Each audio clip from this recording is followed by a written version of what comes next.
आज का सवाल ये है कि जो जपमाला होते हैं, इस प्रकार से जाप करते हैं हम लोग, तो क्या इसको इंडेक्स फिंगर से इस प्रकार से जाप कर सकते हैं? कुछ लोग आप देखेंगे इस प्रकार से जाप करते हैं, ओम नमः शिवाय, ओम नमः शिवाय, ओम नमः शिवाय, ओम नमः शिवाय, इसके इस्तेमाल करते हैं। कुछ लोग जो होते हैं कि इसको उल्टा फेरते हैं, अपनी तरफ ऐसे खींचते नहीं है, ऐसे नहीं खींचते हैं, ये क्या करते हैं, उल्टा बाहर की तरफ करते हैं, ओम नमः शिवाय, ओम नमः शिवाय, ओम नमः शिवाय। ये गलत है। कुछ संप्रदाय में जैसे मुसलमान होते हैं, अल्लाह के नाम से जाप करते हैं, तो उसको बाहर की तरफ करते हैं, इसको बाहर की तरफ, मेला को, जो आपका बीड्स है, इसको बाहर की तरफ ऐसे जाने देते हैं। हिंदुओं में ये अंदर की तरफ जाने देते हैं।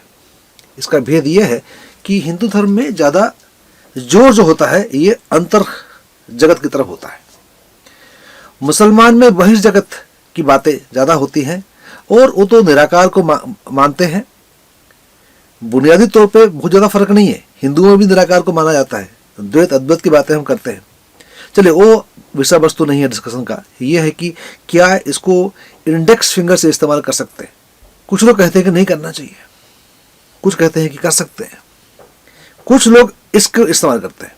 ये आपका है मध्यमा उंगली, मिडिल फिंगर, इससे करते हैं ओम नमः शिवाय, ओम नमः शिवाय, ओम बृहस्पति नमः, ओम क्लीम, ओम ऐम आदि आदि अलग अलग बीज मंत्र लेकर लोग जाप करते हैं।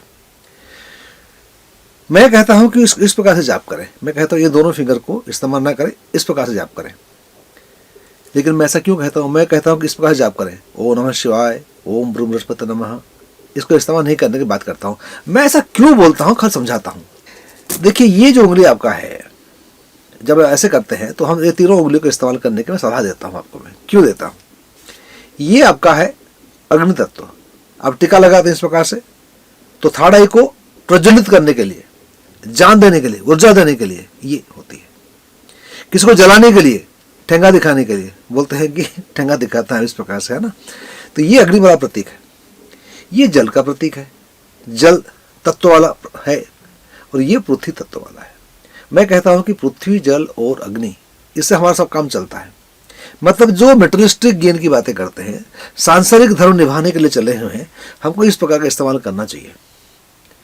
हमको धन संपत्ति चाहिए, प्रमोशन चाहिए, संतान संतति चाहिए, समाज में रहना चाहिए, मान प्रतिष्ठा चाहिए, सम्मान चाहिए, तो इन तीनों मूल्यों का इस्तेमाल करेंगे तो आपको ज़्यादा फायदा होगा, ऐसा मैं मानता हूँ। इस लॉजिक से कि धरती, पृथ्वी, जल और अग्नि तत्व की बात मैं कर रहा हूँ। अब ये जो दो उंगली की बातें हो गई, कुछ लोग जो ऐसे करते हैं, तो ये उंगली आपका है वायु तत्व की और बृहस्पति की उंगली है ये।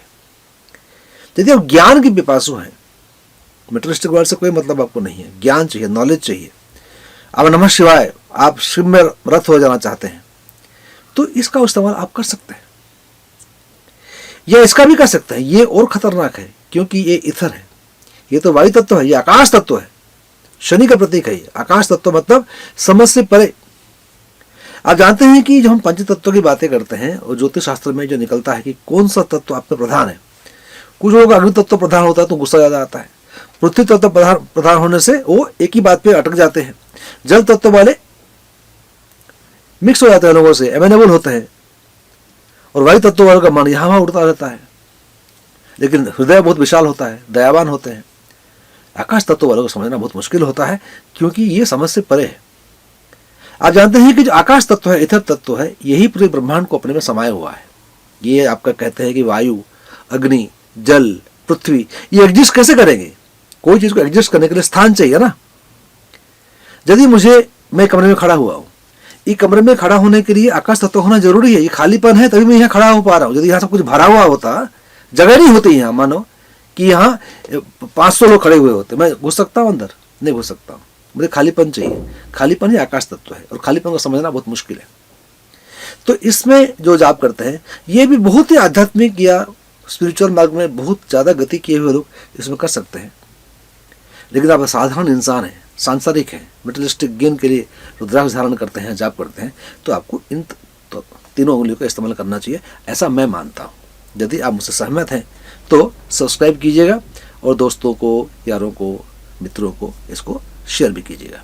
अगली वीडियो में ऐसे कोई इंटरेस्टिंग सवाल लेके हम वीडियो बनाएंगे जो कि आप ही की तरह भेजा हुआ होगा। तब तक के लिए मुझे आज्ञा दीजिएगा। नमस्कार, जय हिंद, जय भारत।